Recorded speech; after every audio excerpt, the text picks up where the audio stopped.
The cantina on Station Nexus fell silent when Captain Lee Minji walked through the door. 300 different species from across the galaxy had been talking, laughing, and trading stories just moments before. Now they all stared at the human woman who had become the most feared name in the Outer Rim. Minji was not tall or intimidating to look at. She stood barely 5 feet 6 inches with short black hair and dark eyes that seemed to see everything at once. She wore simple black combat gear with no fancy decorations or medals. Her only weapon was a standard plasma pistol at her hip. To most aliens, she looked like any other human. But looks could kill in space, and Minji had killed more than her share. A group of Carthan traders whispered nervously in the corner. Their blue skin turned pale as they watched her walk to the bar. One of them had been on the mining station when Minji destroyed the Black Comet pirate fleet. He had seen her turn their own asteroid mining lasers against them, cutting their ships apart like paper.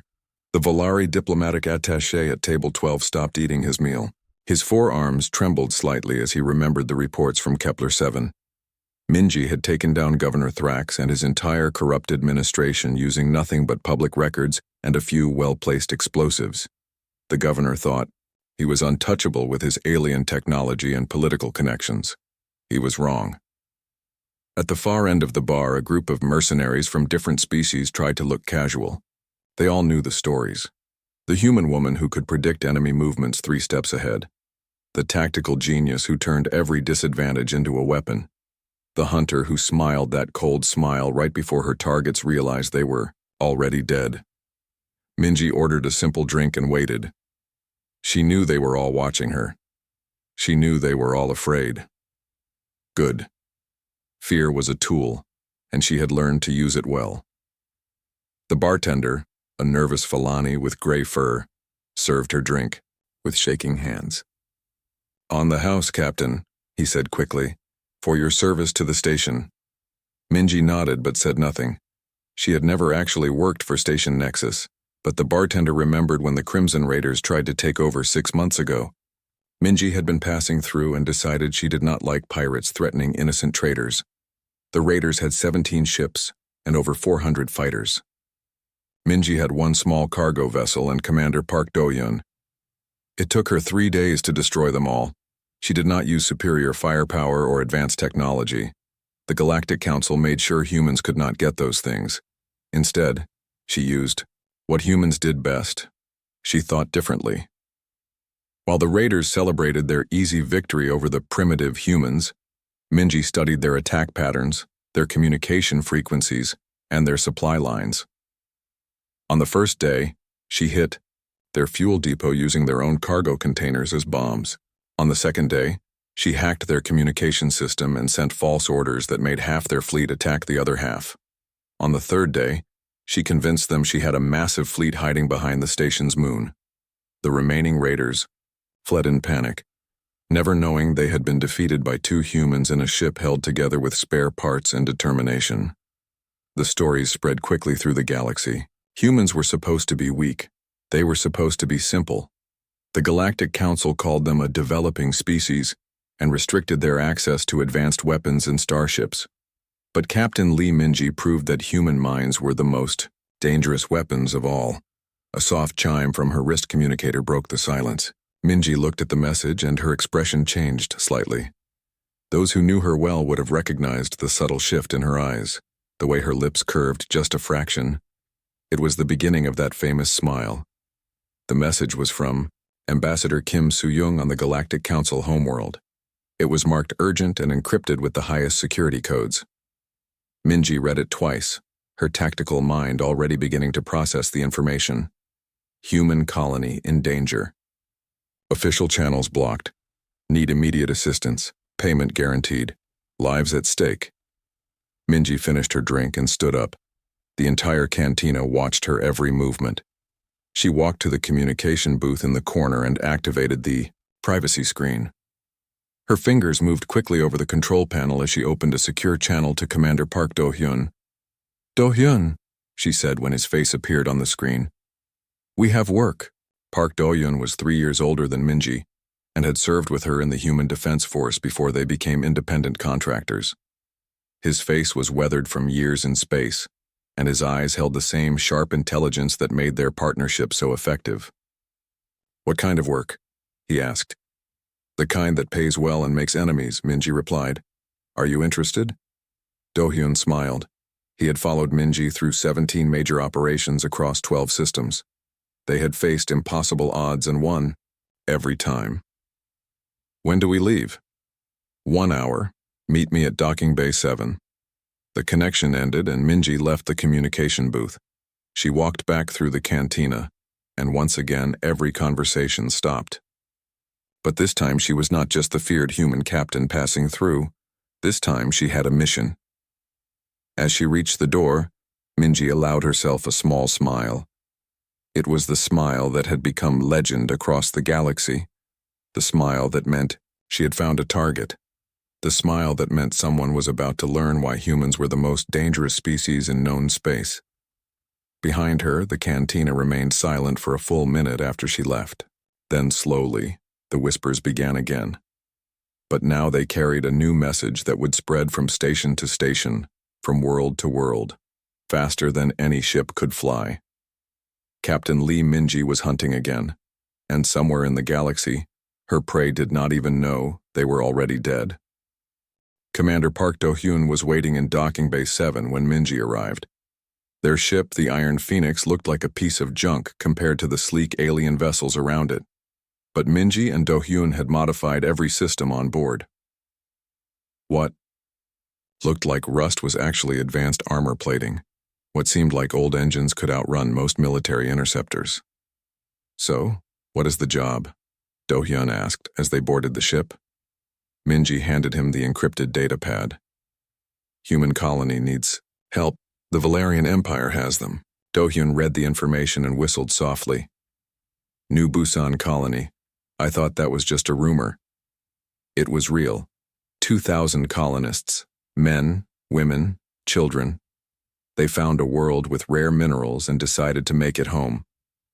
Minji started the engine sequence. Problem is, the Valerians claim it as a sacred world. The Iron Phoenix lifted off from Station Nexus and headed toward the jump point. As they traveled, Minji explained what Ambassador Kim Soo-young had told her. "There anyway. Busan colony had been established in secret 3 years ago.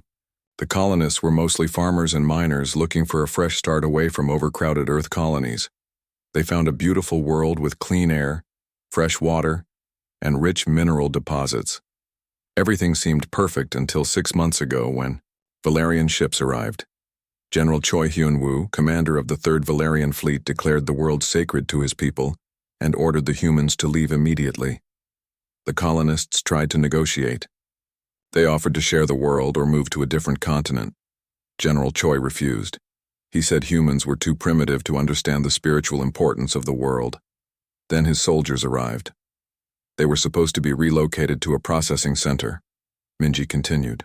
But our intelligence says they are being used as slave labor in the deepest mines. The work is dangerous. Many have already died. Do-hyun checked their weapons inventory. What does the Galactic Council say? Nothing. They say it is an internal Valerian matter. The colony was illegal according to their expansion treaties. Minji's jaw tightened. They are willing to let 2,000 humans die rather than upset Valerian trade agreements. The ship jumped to hyperspace, and they began the 3-day journey to the Kestrel system, where New Busan was located. During the trip, they studied everything they could about Valerian military tactics and technology. The Valerians were one of the most advanced species in the galaxy. Their ships used quantum shields that could stop almost any weapon. Their soldiers wore powered armor that made them nearly invulnerable. They had ruled their sector of space for over 1,000 years. On the 2nd day of travel, they received an encrypted message from Dr. Yoon Tae-hyung. He was a xenobiologist who had escaped from New Busan 2 weeks earlier. His message contained detailed information about the colony and the Valerian forces guarding it. There are 12 Valerian warships in orbit, the message said. Each one is bigger than anything humans have ever built. They have energy weapons that can destroy a city from space. On the planet, there are 5,000 Valerian soldiers with advanced equipment. The message continued with more bad news. The colonists were being held in underground mining facilities that went deep into the planet's core. The mines were filled with dangerous gases and unstable rock formations. Many humans had died in cave-ins or from breathing toxic air. General Choi thinks humans are useful as workers because we can survive in conditions that would kill most alien species, Dr. Taehyung explained. But he does not care how many of us die. He says there are always more humans where we came from. Minji studied the data carefully. The Valerian force was overwhelming. Their technology was far superior to anything humans possessed. A direct attack would be suicide. But Minji had never won a battle through direct attack. "What are you thinking?" Do-hyun asked, watching her examine the tactical displays. "I am thinking about what makes humans different," Minji replied. "The Valerians see us as primitive. They think we are weak because we do not have their advanced technology. We are weaker. One of their soldiers could kill 10 of us." Minji smiled. That cold smile. That is what they think. But they are wrong about what makes us dangerous. She pulled up historical files about human military conflicts. Look at our own history. Humans have always faced enemies with better weapons and superior numbers, but we kept winning. Do you know why? Do-hyun thought about it. Because we adapt faster than anyone expects. Exactly. We do not fight the way our enemies expect us to fight. We change the rules of the game. Minji began pulling up detailed scans of the Kestrel system. The Valerians expect us to attack their ships or try to fight their soldiers, so we will do neither. Then what will we do? Minji pointed to the mining operation data. We will turn their own success against them. They are using human workers because we can survive in dangerous conditions, but they do not understand what that really means. She began outlining her plan. The Valerians had built their entire operation around the idea that humans were expendable workers. They had not considered that humans might also be dangerous saboteurs, who knew every tunnel and weak point in their mining operation. Dr. Taehyung had provided detailed maps of the underground facilities. More importantly, he had identified several colonists who had military or engineering backgrounds. They were already organizing resistance among the workers. We do not need to destroy 12 warships, Minji explained. We just need to make the Valerians believe they cannot control the situation. Fear and doubt are more powerful than quantum shields. As the Iron Phoenix dropped out of hyperspace at the edge of the Kestrel system, Minji began the first phase of her plan. She sent a coded message to the resistance leaders in the mines. The message was simple. Help is coming. Be ready to turn their own tools against them. General Choi Hyun-woo was about to learn why the galaxy feared Captain Lee Minji's smile. The Iron Phoenix drifted silently through the asteroid field at the edge of the Kestrel system. Minji watched the Valerian patrol ships move in their predictable patterns. They were confident, almost lazy in their movements. After 6 months of occupation, they believed they had complete control. That confidence would be their weakness. First target is the supply convoy, Minji told Do-hyun as they studied the enemy patrol schedules. Every 3 days, they bring food and equipment to the mining operation. The convoy has light escorts because they do not expect trouble. Do-hyun checked their modified cargo containers. Each one looked normal from the outside but contained enough explosives to destroy a small ship. How do we get close enough to plant these? We do not plant them, we deliver them, Minji smiled. The Valerians think humans are primitive traders, so we will be primitive traders. The plan was simple but required perfect timing. Minji had obtained fake shipping documents and altered the Iron Phoenix's identification codes. To Valerian sensors, they would appear to be an independent cargo hauler carrying mining supplies. When the next supply convoy arrived, Minji positioned their ship among the legitimate cargo vessels. The Valerian escorts barely looked at them. Humans were beneath their notice, just another species serving the mighty Valerian Empire. Cargo ship Phoenix requesting permission to dock, Minji transmitted to the lead supply vessel. Permission granted, came the board reply. Bay 7 is open. Do-hyun piloted their ship into the cargo bay of the massive Valerian supply ship. The bay was filled with containers of food, water, and mining equipment destined for the planet below. Dozens of alien workers moved cargo around with mechanical loaders. Minji and Do-hyun emerged from their ship wearing simple work uniforms. They looked like any other cargo handlers. The Valerian supervisor, a tall being with gray skin and 4 arms, barely glanced at them. "Unload your containers in Section 12, the supervisor ordered. "Be quick about it." "Yes, sir," Minji replied, keeping her voice respectful and humble. They spent the next hour moving their special containers into position throughout the cargo bay. The explosives were designed to look exactly like standard shipping containers. Even if someone opened them, they would see mining equipment on top. The real payload was hidden underneath. When they finished, Minji activated a small device that would trigger all the containers at once. But not yet.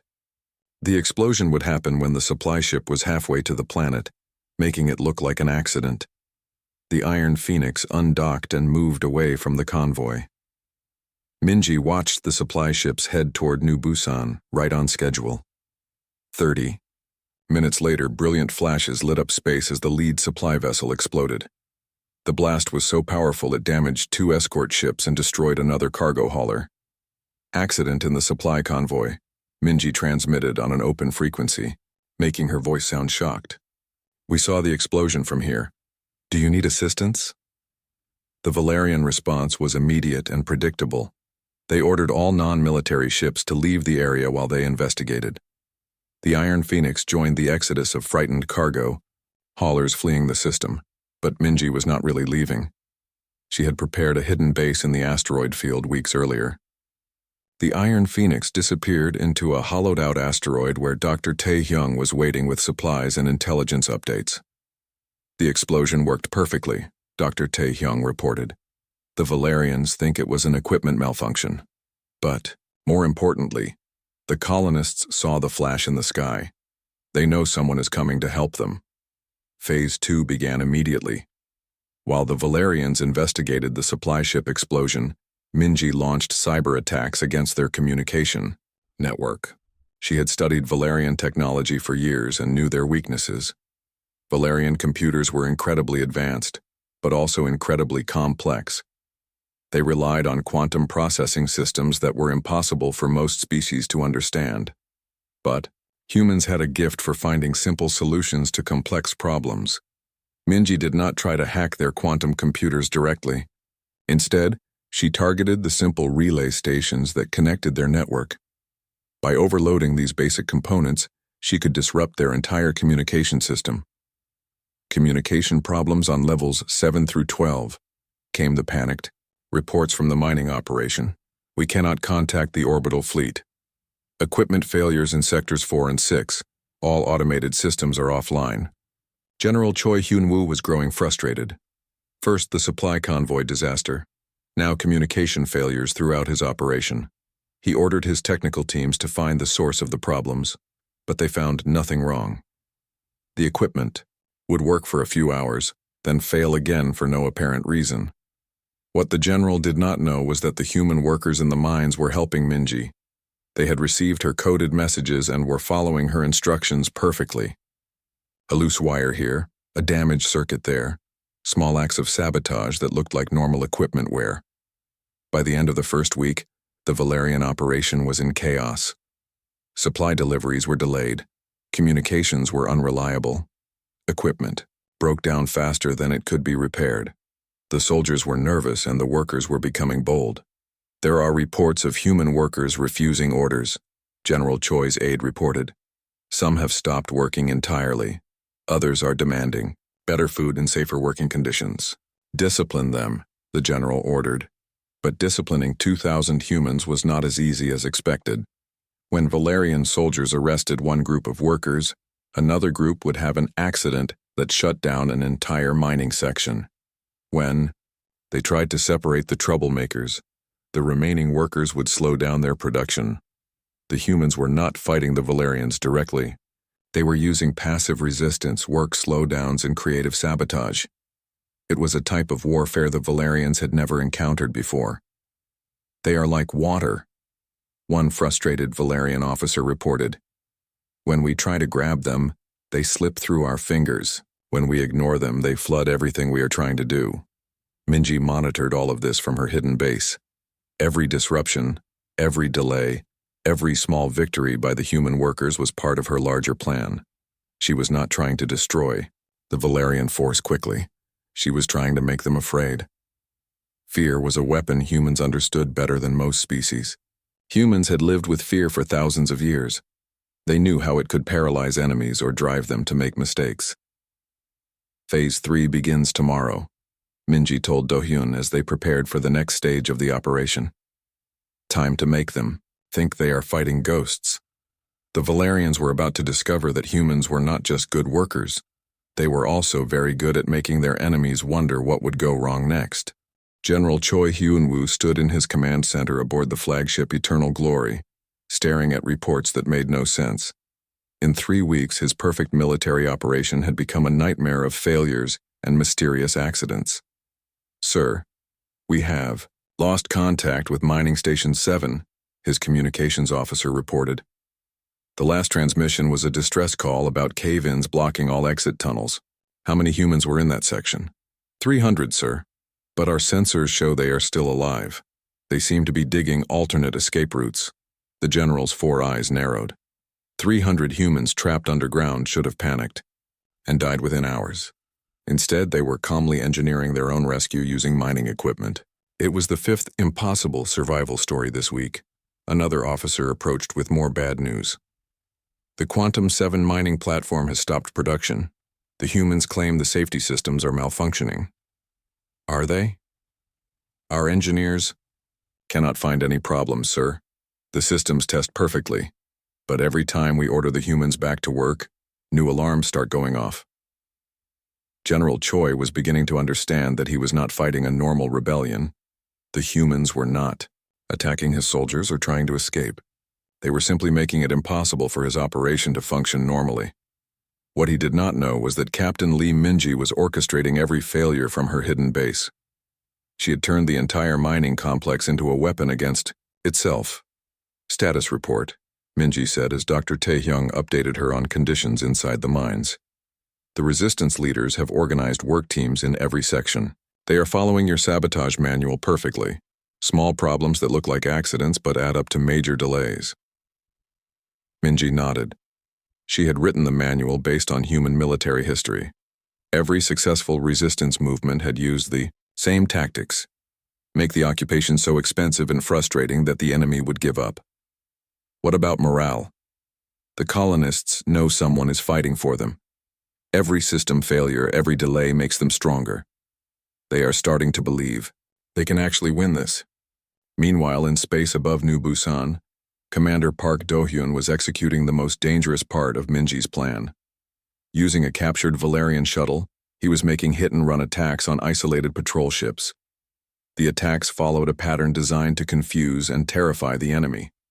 Do-hyun would approach a lone patrol ship using proper Valerian identification codes. When he got close enough, he would disable their engines with precise weapon fire, then disappear before reinforcements arrived. Patrol Ship 7 is reporting engine failure, the fleet communications officer told General Choi. They request immediate assistance. What happened? Unknown, sir. They were on routine patrol when their engines suddenly shut down.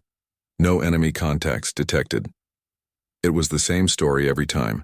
Valerian ships would lose power, communication systems would fail, or weapons would malfunction at critical moments. The failures seemed random, but they were creating a pattern of fear throughout the fleet. Maybe the humans have allies we do not know about, one nervous captain suggested. Species with advanced stealth technology. General Choi dismissed the idea, but doubt was growing. How could primitive humans cause so many problems for his advanced fleet?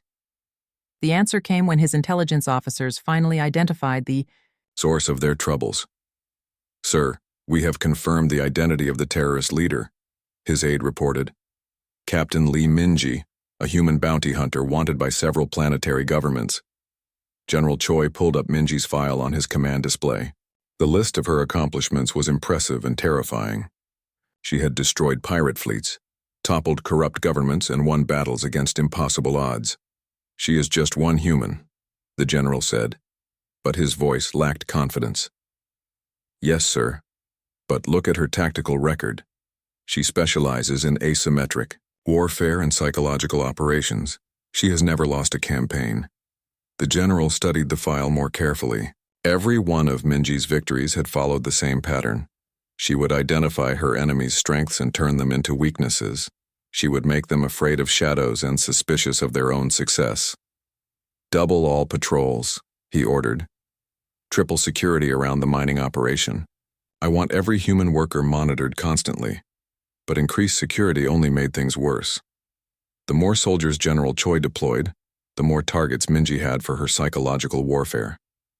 Guard posts would lose power at night. Patrol routes would be mysteriously blocked by equipment failures. Soldiers would report strange sounds and movement in areas that sensors showed were empty. The Valerian troops were getting nervous. They had signed up to guard primitive human workers, not to fight an invisible enemy who seemed to be everywhere at once. The men are requesting transfers to other assignments, his security chief reported. They say this planet is cursed. It is not cursed.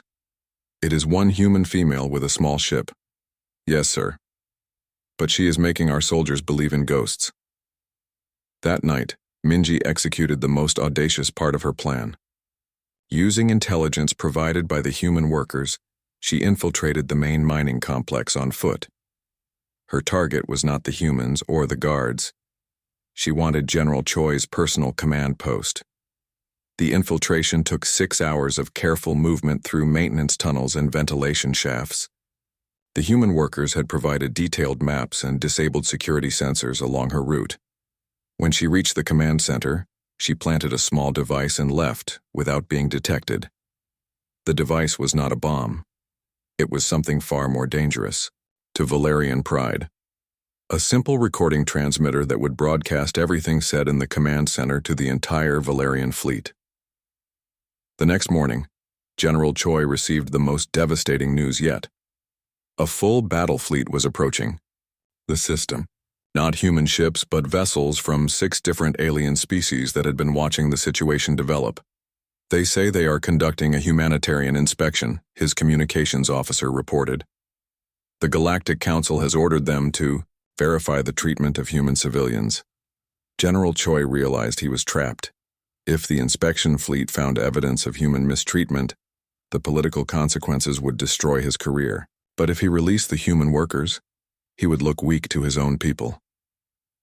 Sir, his aide said quietly, there is something else. Intelligence reports that other human colonies are beginning to resist Valerian authority. They seem to be following the same tactics being used here. The general understood then what Captain Lee Minji had really done. She had not just rescued one human colony. She had started a revolution that was spreading across the galaxy. Every successful act of resistance on New Busan was being copied by humans on other worlds. Find her, he ordered. Find this human female and eliminate her before she destroys everything we have built. But it was already too late. In her hidden base, Minji was smiling that cold smile as she watched Valerian ships flee from advancing inspection fleets. The galaxy was learning that humans could not be conquered by superior technology alone. The hunt was almost over, and General Choi was finally beginning to understand who was the hunter and who was the prey. The rescue operation began at dawn on New Busan. Captain Lee Minji watched from her hidden base as the multi-species inspection fleet entered orbit around the planet. Ships from the Terran Federation, the Corvani Republic, and 4 other major powers had come to investigate reports of human mistreatment. The Valerians are in full retreat, Commander Park Do-hyun reported from his position near the planet. General Choi has ordered all non-essential personnel to evacuate. Minji smiled. The general was trying to minimize his losses, but it was too late. Her psychological warfare campaign had worked perfectly. The entire Valerian operation was collapsing under the weight of its own paranoia and fear. What about the colonists? The mining supervisors are abandoning their posts. The human workers are taking control of the facilities section by section. No violence, just organized resistance exactly as you planned. Down in the mines, the 2,000 colonists of New Busan were experiencing their first taste of freedom in 6 months. Led by the resistance organizers, they had seized control of critical systems throughout the underground complex. Dr. Yoon Tae-hyung coordinated the takeover from Mining Station 5. All sections report successful occupation, he announced over the emergency communication network.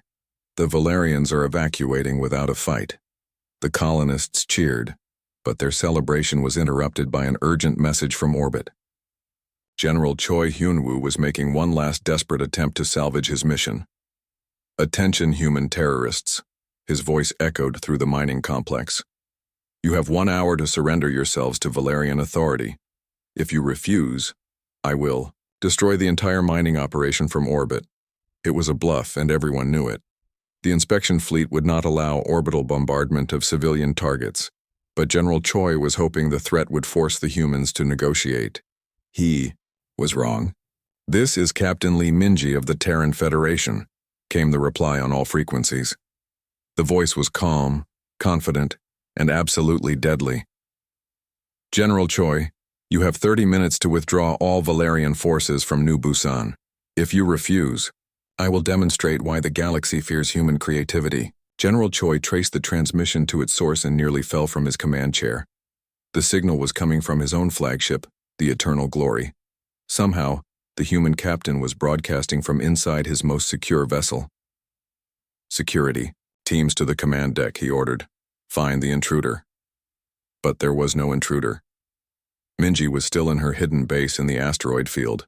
The broadcast was coming from the recording device she had planted days earlier. She had been listening to every conversation in the Valerian command center, learning their plans and weaknesses. "You have been hunting ghosts, General," Minji continued. "But now you face something real. Look at your sensor displays." "General," Choi looked at his tactical screens and saw something impossible. Hundreds of ships were appearing throughout the system.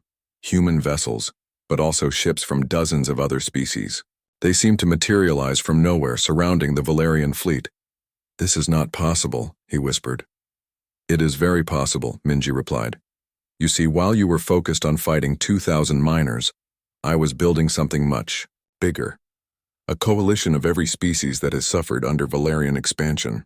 The truth was both simpler and more devastating than it appeared. Most of the ships on the sensors were not real. They were holographic projections created by modified mining equipment that the human workers had reprogrammed. But mixed among the fake signatures were real vessels from species that had been waiting for someone to stand up to the Valerians. "The Galactic Council has voted," Ambassador Kim Soo-young announced from the lead inspection ship. "The Valerian Empire is ordered to withdraw from all disputed territories and release all human civilians immediately." General Choi realized he had been outmaneuvered completely. The human captain had not just rescued one colony. She had orchestrated a galactic political crisis that ended Valerian dominance in the Outer Rim. "You have won this battle," he transmitted to Minji, "but the war is not over." "Yes, it is," Minji replied. "You just do not know it yet." The Valerian withdrawal took 3 days. General Choi's fleet departed in shame, leaving behind equipment worth billions of credits. The human colonists emerged from their underground prison to find themselves heroes across the galaxy. News of the New Busan resistance spread faster than hyperspace communications. On worlds throughout known space, oppressed peoples began organizing their own resistance movements. The tactics Minji had used became a template for peaceful rebellion that was impossible to stop with military force. 6 months later, Captain Lee Minji stood in the council chambers of the Galactic Assembly. She wore her simple black uniform, with no decorations except a small pin showing the New Busan colony emblem. Around her, representatives from 300 species debated humanity's application for full membership in galactic civilization. "The humans have proven their worth," declared the Corvani ambassador. "Their tactical innovation and courage have inspired freedom movements across 12 sectors." "They are still a primitive species," argued the Valerian representative. 1. Successful operation does not qualify them for advanced status. Ambassador Kim Soo-young stood to address the assembly. "With respect, the Valerian Empire is hardly in a position to judge other species. They have lost 7 major colonies to human-inspired resistance movements in the past 6 months.